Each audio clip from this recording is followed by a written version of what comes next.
ጌታ ሙሽራው የሆነ ቤቱ ተሰኝታ በክብር በሞገስ በጸጋ ተሞልታ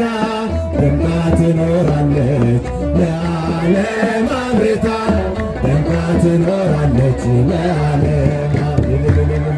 ቤተክርስቲያን የሰጠንን አምላክ በደሙ መስርቶስ የሰጠንን ጌታ በመስቀሉ ሞቶ የአምላካችንን ቤት አንተውን መጥቶ ዲያብሎስ መጨረስ ለሰዎቹን በሙሉ ወጥመድ ቢዘረጋ በጉዟችን ሁሉ እንሻገራለን የአምላክን ስም ጠርተን አንዳች አይነካንም እርሱን